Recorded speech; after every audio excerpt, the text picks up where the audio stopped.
그 학생들이 학생회에서 이렇게 예배 드릴 때 설교를 받아 적으라고 설교 노트를 사줬나 봐.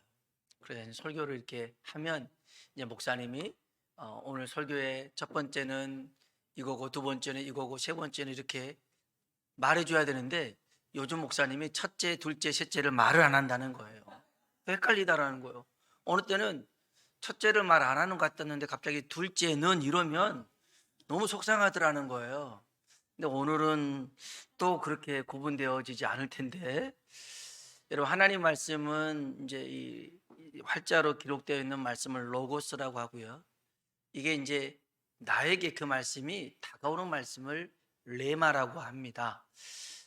뭐 첫째, 둘째, 셋째가 구분되지 않아도 오늘 이 예배 가운데 이 말씀들이 내게 잘 박힌 못이 되어지는 말씀 되길 주의 이름으로 축복합니다. 오늘 중요한 말씀이거든요. 한번 설교 제목 따라해 봅시다. 농담 아닙니다. 농담 아닙니다. 굉장히 지금 여러분 이게 무게감 있이 얘기하는 거예요. 농담 아니에요. 농담 아닙니다. 아브라함 조카 롯이 살고 있었던 도시가 소돔 고모라였습니다. 이 지역에 사는 사람들의 죄가 너무 무거웠대요. 창세기 18장 20절에 보니까 너무 무거워서 하나님이 이 성을 심판해야겠다 이렇게 생각을 하고선 그래도 두 천사를 보냅니다. 정말 죄가 많은지 얼마나 심각한지 한번 두 천사를 보냅니다. 가서 보니까 기가 막힙니다. 기가 막혀. 사람들이 죄를 부끄럽게 여기지 않습니다. 당연한 것처럼 여깁니다. 숨어서 죄를 짓지 않습니다. 당당하게 드러내놓고 죄를 저지르고 살아갑니다. 여러분 혹시 룸카페 들어보셨나요? 거기에 가면 PC게임도 하고 보드게임도 하고 만화책도 볼 수 있는 그러한 공간이 룸카페인가 봐요. 근데 청소년 보호법에 따르면 청소년들은 출입을 할 수가 없는 업소예요. 그런데 학생들이 버젓이 출입합니다. 손님의 95%가 학생입니다. 그런데 여기서 이제 아르바이트 하는 친구들의 말을 들어보면 문제는 100명 중 학생 100명 중에 99명은 방에서 성관계를 하더라는 거예요. 성관계는 여러분 이런 사실 모르셨죠? 저도 몰랐어요. 물론 안 가봐서 그랬지만 있는 줄도 몰랐어요. 저도 몰랐어요. 자 보세요. 그런데 이런 일들을 학생들이 부모 몰래 합니다. 어른 몰래 합니다. 그런데 이제는 그런 행동을 당당하게 저질러 이렇게 사람들 앞에 밝혀가면서 그런 일들을 저지른다고 그러면 여러분 이거 기가 막힌 일 아니겠습니까? 소돔과 고모라가 이런 일들을 하고 있었습니다. 그래서 두 천사가 이제 롯의 가정에 가서 그럽니다. 이 도시를 하나님이 불과 유황으로 심판할 거야. 유황이라고 하면 화산이 폭발하면 뭐 화산재가 날리고 막 날아가잖아요. 뭐 마그마가 흐르잖아요. 그런 게 이제 유황인데 도망쳐라. 빨리 이 도시를 떠나가라 라고 얘기합니다. 그러면서 혹시 너의 가족 말고 너와 관련된 사람 있다면 다 데리고 도망쳐라 그럽니다. 이에 롯이 자신의 두 딸들과 결혼할 사이들에게 가서 말합니다. 하나님이 이 도시를 심판하실 거다. 빨리 떠나야 한다. 같이 가자. 이때 두 사이의 반응이 이렇습니다. 14절 다시 한번 읽어볼까요? 14절입니다. 롯이 나가서 그 딸들과 결혼할 사이들에게 말하여 이르기를 여호와께서 이 성을 멸하실 터이니 일어나 이곳에서 떠나라 하되 그의 사이들은 농담으로 여겼더라. 아멘. 사이들이 듣고선 어떻게 여겼다고요? 농담으로 여겼대요. 농담으로 여겼답니다. 왜 농담으로 여겼을까요? 말도 안 되는 소리라고 생각했겠죠. 뭐 이렇게 살기 좋은데 무슨 심판이냐고, 불가유황이냐고, 있을 수 없는 일이라고 생각했을 겁니다. 누구 생각이에요? 자기의 생각. 그리고 다른 사람들도 이렇게 생각했을지 모릅니다. 여러분, 아무리 자기가 그렇게 생각하고 많은 사람들이 거부한다 해도 하나님의 계획은 취소되지 않고 변경되지 않습니다. 히브리서 9장 27절에 한 번 죽는 것은 사람에게 정해진 것이요, 그 후에는, 한번 따라합시다, 심판이 있으리니. 아멘. 한 번 죽는 것은 사람에게 정한 것인데 그 이후에는 심판이 있더라는 것입니다. 농담으로 여기서는 안 돼요. 여러분, 제가 오늘 여러분에게 장로님, 권사님, 안수집사님, 그렇게 살면, 이렇게 계속 살다가는 천국 못 가요, 이렇게 말을 했다고 봅시다. 그러면 우리 목사님 갑자기 왜 이러시나? 어디 아프시나? 또 코로나 걸리셨나? 막 그렇게. 아니라 할지라도요, 그런 말 들은다면 여러분 자신을 돌아봐야 돼요. 농담으로 여기서는 안 돼요. 지금 이 사람들한테는 이성 멸망받으니 빨리 떠나라, 이 말이 뭐냐면, 우리들한테 얘기하면 기도해야 돼요. 기도하지 않으면 하나님이 주신 은혜를 놓쳐요. 뿐만 아니라 어려움 당할 수 있어요. 천국에 갈 자신할 수 없어요 라고 들리는 얘기일 수 있어요. 내 생각에는 내가 목사인데요, 장로인데요, 권사인데요, 나 주님 믿는데요. 여러분이 믿는 생각보다 더 중요한 것이 하나님의 말씀이라니까요. 그래서 여러분, 오늘 이 말씀이 우리에게 노새 두 사이 얘기 그렇게 치부할 수 없는 거라는 거죠. 저는 이 두 사이가 왜 농담으로 여겼을까에 대해서 많이 생각해 봤어요. 어떻게 장인의 말을 사이가 농담으로 여길 수 있겠어요? 물론 이스라엘의 나라는 우리나라와 가족 관계가 좀 다릅니다만은, 여러분, 장인하고 사이의 관계가 썩 편한 사이는 아니잖아요. 불편하잖아요. 저도 저희 아버님 살아계셨을 때 갈 때마다 불편하더라고요. 매번 만나도 불편하더라고요. 저희 아버님이 또 이렇게 반주를 드셔가지고 제가 반주도 한 잔씩 따르니, 목사가 무술 따르니 괜찮아요, 사인이 그렇게 따라줬는데도 불편해요. 여러분, 사이가 아무리 잘해도요, 장인 눈에는 성에 차지 않아요. 저도 그러더라고요. 딸들 이렇게 있으니까 남자친구들 아무리 멋있다고 해도 내 눈에 안 차요. 어떻게 눈이 없어서 저는 이렇게 말하고 싶을 때가 있지만 안 차요. 안 차. 여러분 보세요. 이제 장인의 말을 여러분 거절하기가 쉽지 않잖아요. 그렇잖아요. 그런데 농담으로 여겼대요. 왜 그러실까? 장난으로 여겼다는 것입니다. 문득 롯은 과연 어떻게 살았을까? 어떻게 살았길래 사이들이 장인의 말을 무시할 수 있을까? 하나님이 제 마음속에 주신 은혜가 있어요. 여러분, 말의 무게는요, 삶으로 담는 거예요. 내 삶이 어떻게 살아가고 있느냐를 말의 무게가 증명하고 있는 것입니다.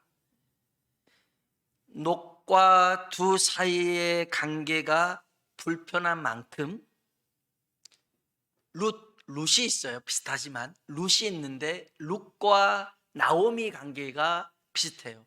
룻은 며느리고요, 나오미는 시어머니입니다. 이거 시댁, 시올드 어렵잖아요. 시부모, 그 다음에 시아주버니, 그 다음에 시자 들어가면 막 경기 나잖아요. 그런데 이 룻과 나오미의 관계는요, 너무 좋았어요. 룻이 그럽니다. 어머니의 하나님이 나의 하나님이고 어머니의 백성이 나의 백성입니다.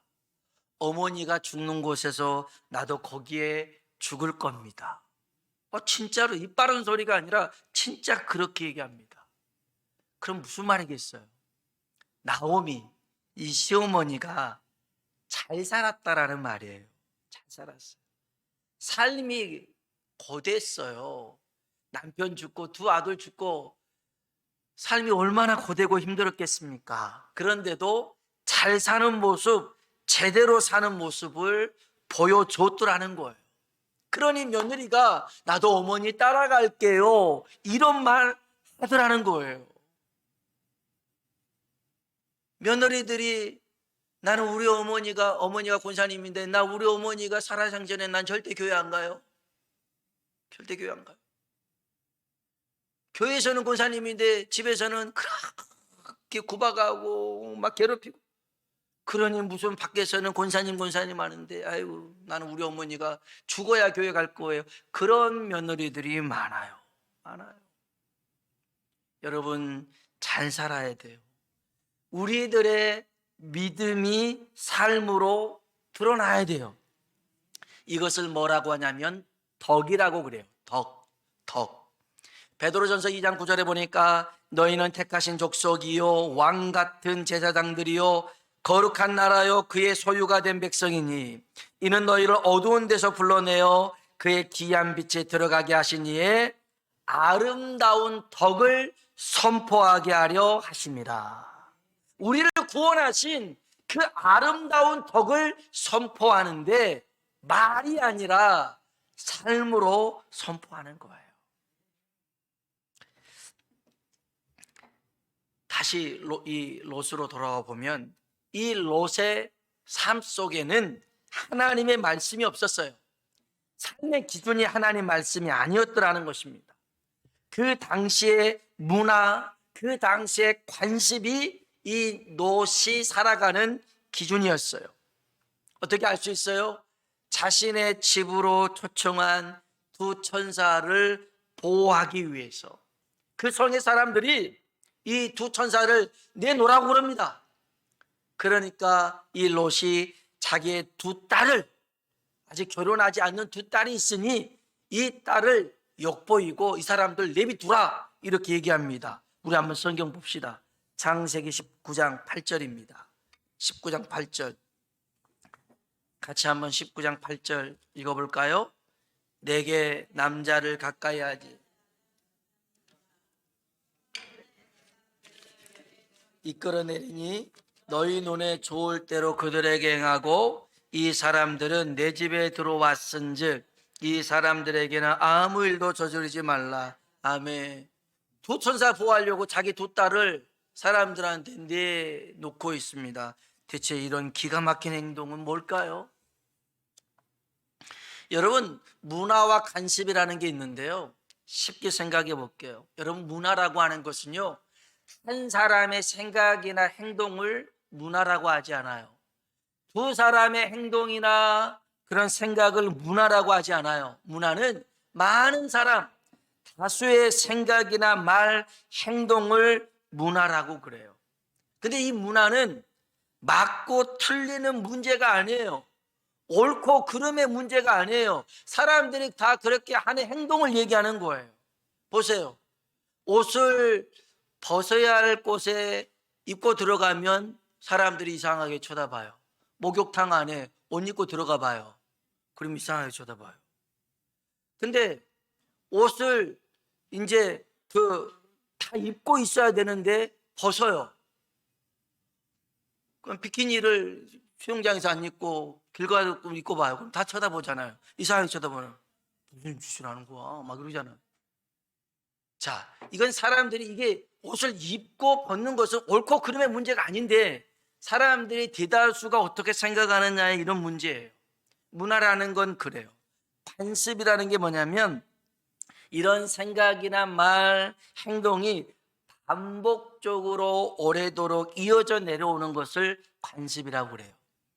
그러면 여러분, 사람들이 말하는 문화가 그래요, 관습이 그래요, 이게 위험한 이유가 있어요. 예수님이 십자가에서 죽으신 여러 이유가 있지만 예수님이 십자가에 죽으신 까닭은요, 다수의 생각이었어요. 많은 사람들이 십자가에 못 박으라고 그랬어요. 빌라도가 조사해 보니까 죄가 없는 것 같아요. 그래서 풀어줘야 될 것 같은데 다수가 십자가에 못 박아라, 너 못 박지 않으면 넌 가이사의 충신 아니다. 그래서 못 박는 거예요. 여러분, 그래서 문화, 관습이라는 것이 참 조심스러워요. 자, 보세요. 롯은 소돔과 고모라에 살면서 말씀으로 자신을 지키지 못했어요. 말씀으로 주변에 영향을 미치지 못했어요. 그러다 보니까 주변에 있는 이런 문화나 이런 관습들이 자신에게, 가족들에게 영향을 미치고 말았어요. 세상을 살아가는 기준이 세상의 문화가 돼버리고 관습이 돼버리고 이치가 되고 말았더라는 거예요. 이렇게 살다 보니까 사이들이 롯의 말을 농담으로 여겨요. 왜 농담으로 여기냐면 지나 나나 별반 다를 게 없어요. 지나 나나 똑같은데 뭘 그 말을 진지하게 진심으로 받아들이겠어요. 지나 잘 살지. 이렇게 돼버린 거예요. 사랑하는 성도 여러분, 하나님은 우리가 이 세상에 어떻게 살아가야 될지에 대해서 분명하게 말씀하고 계셔요. 성경 한번 봅시다. 로마서 12장 2절입니다. 로마서 12장 2절.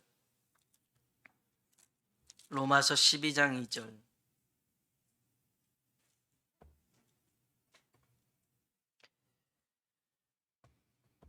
로마서 12장 2절에 있는 말씀 같이 한번 읽어볼까요? 너희는 이 세대를 본받지 말고 오직 마음을 새롭게 함으로 변화를 받아 하나님의 선하시고 기뻐하시고 온전하신 뜻이 무엇인지 분별하도록 하라. 아멘. 너희는 이 세대를 뭐 하지 말라고요? 본받지 말래요. 다른 사람들이 다 한다고 해서 그냥 따라가지 말라는 거예요. 오히려 우리의 마음을 새롭게 하여 변화를 받으라는 것입니다. 우리의 마음이 거기에 흔들리거나 기울이지 않도록 마음을 새롭게 하고 변화받아서 하나님의 선하시고 기뻐하시고 온전하신 뜻을 분별하래요. 아멘. 여러분, 우리는 이 세상을 살면서요, 이 세상의 삶의 기준이 하나님의 말씀이 되길 주의 이름으로 축복합니다. 아니, 다른 사람들 100명 1000명이 다 그렇게 한다 할지라도 하나님이 아니라고 말씀하시면 그 아니라는 자리에 설 수 있어야죠. 노아 혼자서 그 방주 만든 거 아닙니까? 노아 가족들만. 왜 다른 사람들은 다 말해도 안 듣거든요. 야, 지금 뭐 피 한 병을 안 오는데 무슨 세상이 홍수로 멸망해? 자기 생각에는 그렇지 않을 거라고 생각했어요. 노아는 하나님이 말씀하셨으니까 그 말씀에 순종하고 순종하는 자리에 섰더라는 거예요. 오늘 저와 여러분이 시대의 흐름을 따라 살아가지 아니하고 하나님의 선하시고 기뻐하시고 온전하신 뜻을 분별할 수 있도록 성령의 능력을 받으시길 주의 이름으로 축원합니다. 성령으로 충만하길 주의 이름으로 축원합니다. 이스라엘 가보면 갈릴리 바다가 있고요, 밑에는 사해 바다가 있어요. 줄기가 있어요. 요단강. 이 갈릴리 바다는 고기들이 많이 살고요, 사해 바다는 염분이 많아서 못 살아요. 고기는 죽어요. 이 요단강에 살고 있는 고기가 있어요. 이 고기는 선택해야 돼요. 편하게 살 것인지 쉽게 살 것인지. 편하게 쉽게 사는 것이 뭐냐면 물이 흐르는 대로 그냥 흘러가면 되는 거예요. 자연스럽게 흘러가다 보면 어디에 도달하겠어요? 사해 바다에 도달합니다. 그러면 죽는 거예요. 편하죠. 헤엄치지 않아도 물길이 밑으로 흐르니까. 그런데 끝은 죽음이더라는 거예요. 물을 거슬러 올라가야 될 수고가 생기네요. 어려움이 생기네요. 번거로워요. 이 요단강에서 물을 역류해서 올라가야 되니까 얼마나 힘들겠어요. 그런데 역류해서 올라가더라도 갈릴리 바다에 올라가야지만이 살 수가 있더라는 거예요. 여러분, 생명이 있으면 거슬러 올라갈 수가 있어요. 힘이 있고 능력이 있으면 거슬러 올라갈 수 있어요. 작은 피렘이라 할지라도요, 가능합니다. 그러나 생명이 없으면 큰 합판, 큰 대형 스티로폼이라 할지라도요, 생명 없으면 떠내려가고 말더라는 거예요. 큰 게 중요한 게 아니에요. 생명이 중요한 줄로 믿습니다. 오늘 저와 여러분이 이 시대 가운데 살면서 만일 석희 떠나라 라고 했을 때 그것을 농담으로 받지 않고 진지하게 받아들일 수 있는 그러한 하나님의 사람이 될 수 있길 주의 이름으로 축복합니다.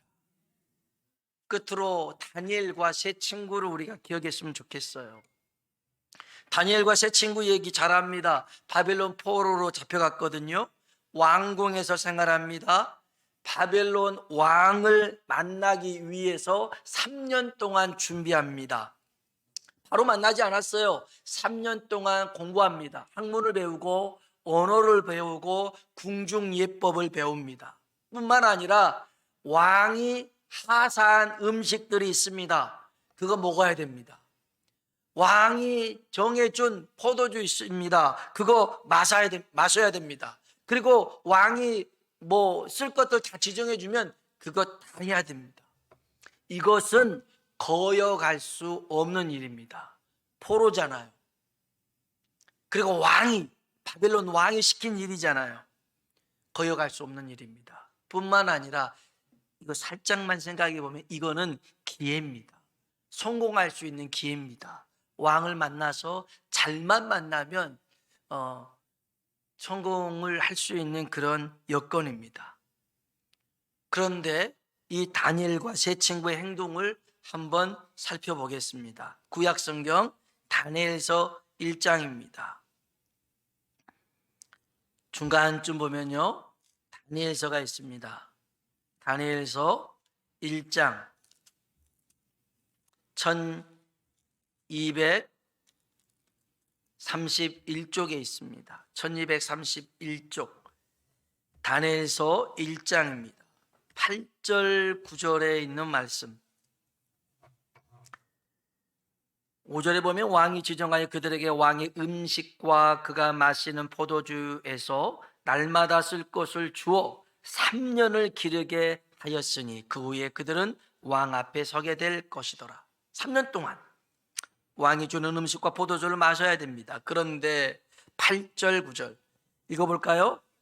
다니엘은 뜻을 정하여 왕의 음식과 그가 마시는 포도주로 자기를 더럽히지 아니하리라 하고 자기를 더럽히지 아니하도록 환관장에게 구하니 하나님이 다니엘로 하여금 환관장에게 은혜와 긍휼을 얻게 하신지라. 아멘. 다니엘과 세 친구가 뜻을 정합니다. 왕이 주는 음식과 포도주로 자기를 더럽히지 않겠다. 하나님 앞에 거룩하게 진실되게 정결하게 서겠다.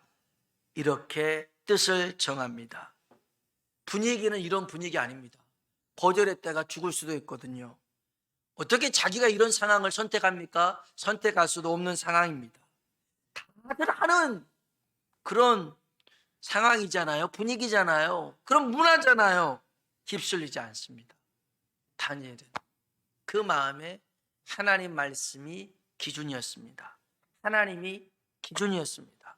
하나님 보시기에 나는 나를 더럽히지 않겠다. 그러한 이방신에게 드려졌던 음식 고기를 내가 먹지 않겠다. 스스로를 정결케 하기로 다짐합니다. 그랬더니 하나님이 어떻게 복 주시냐면 17절입니다. 17절 같이 한번 읽어볼까요? 하나님이 이 네 소년에게 학문을 주시고 모든 서적을 깨닫게 하시고 지혜를 주셨으니 다니엘은 또 모든 환상과 꿈을 깨달아 알더라. 아멘. 하나님께서요, 이 다니엘, 사드락, 메삭, 아벳느고 이 세 친구에게 지혜를 열어주십니다. 지혜를 열어주세요. 세상을 쫓아가려고 하는 친구들이 아니라 하나님 말씀대로 살려고 하는 친구들에게 지혜를 열어주셨어요. 하나님이 그런 복을 여러분에게, 여러분의 자녀에게 주시길 주의 이름으로 축원합니다. 그러면 여러분이 잘 살아야 돼요.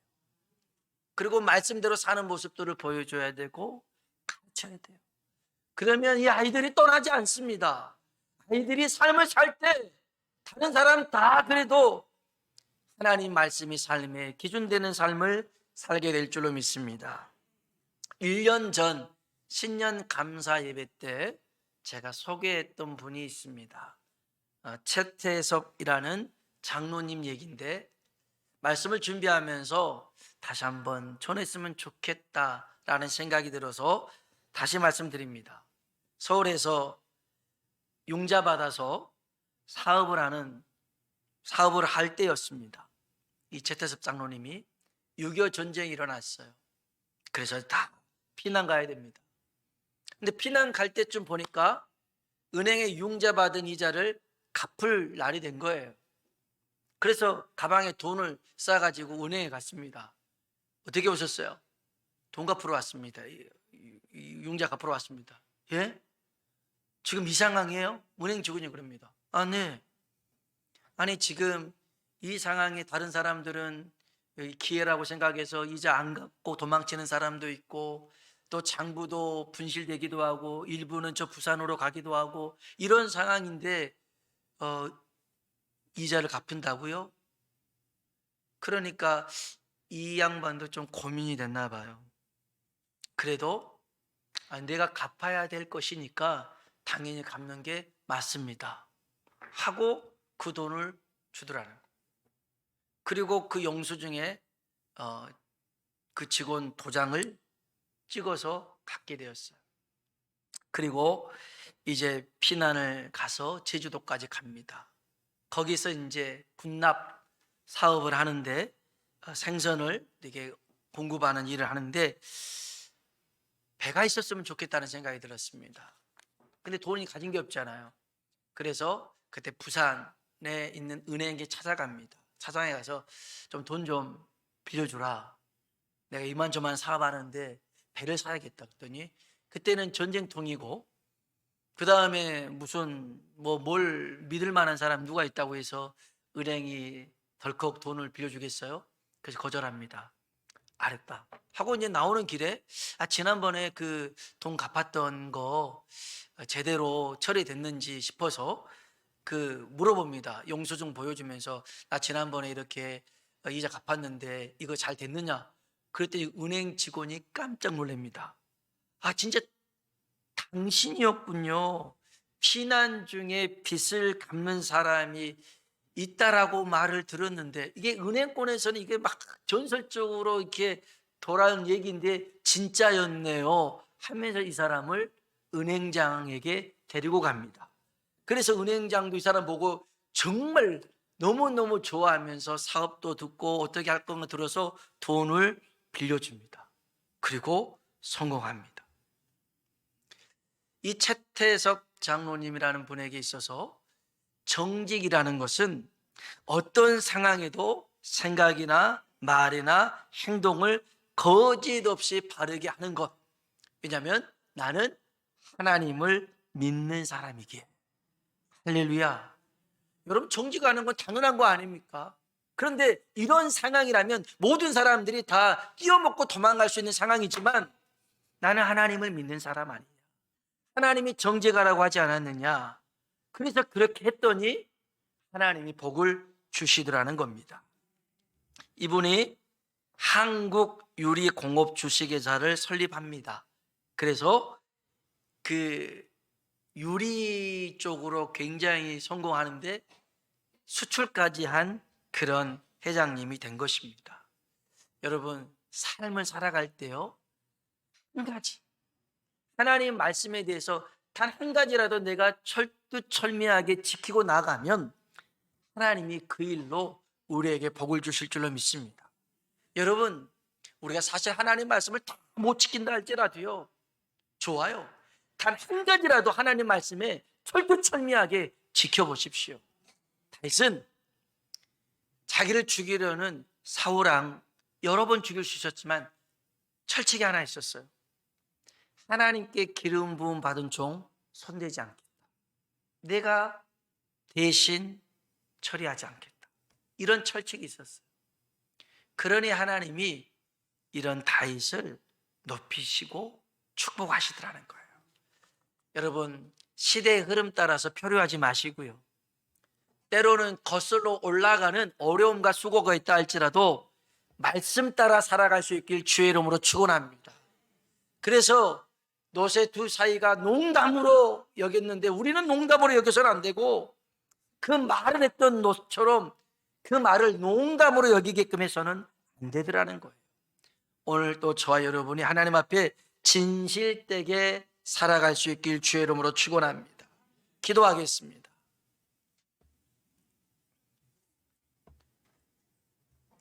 지난주 어떻게 사셨습니까? 지난달 어떻게 사셨습니까?